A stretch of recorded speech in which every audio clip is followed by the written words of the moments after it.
For a long time now, I have been occasionally getting into arguments with supporters of the State of Israel. And I generally try to avoid those arguments, because they don't really usually accomplish much, whether on social media or somewhere else. But occasionally it happens, and then I get told things like, "You killed all your Indians, we're just doing the same thing, what's the problem?"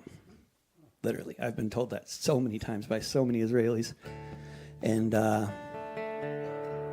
it's hard to know how to respond to that, but it is certainly true that there are incredibly deep parallels between what's going on in Gaza and what went on here.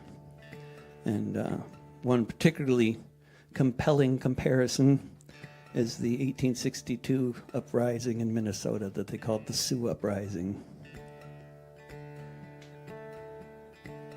He heard that they were on their way when the settlers came.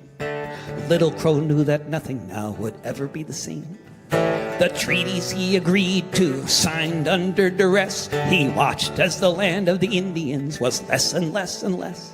His people were left with a patch only 20 miles wide, a little bit of land by the Mississippi riverside, a little bit of land with a very uncertain fate once this place called Minnesota became a state.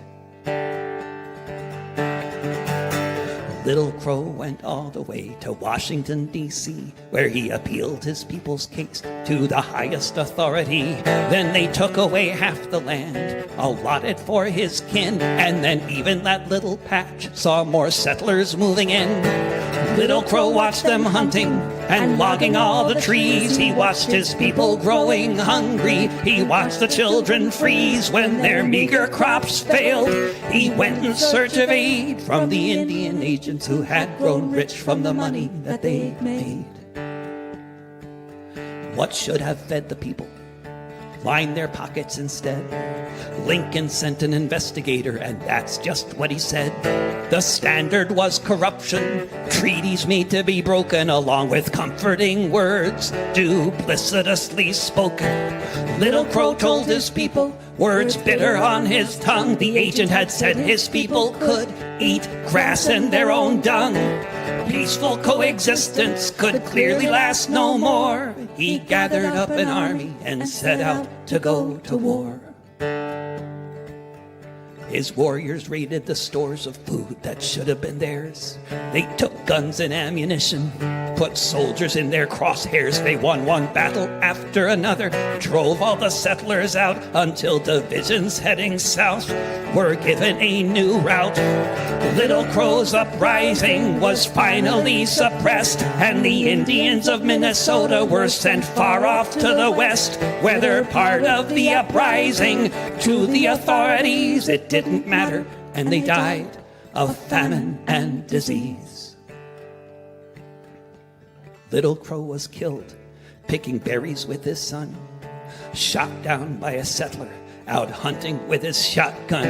For handing in his scalp, the hunter made a dandy sum, and his bones were displayed in a museum. Little Crow was a leader, and it seems to me he made decisions when every option was impossibility. He had the choice to starve and die on what was left of the land, but he decided it was time to make a stand. He heard that they were on their way, and when the settlers came, Little Crow knew that nothing now would ever be the same.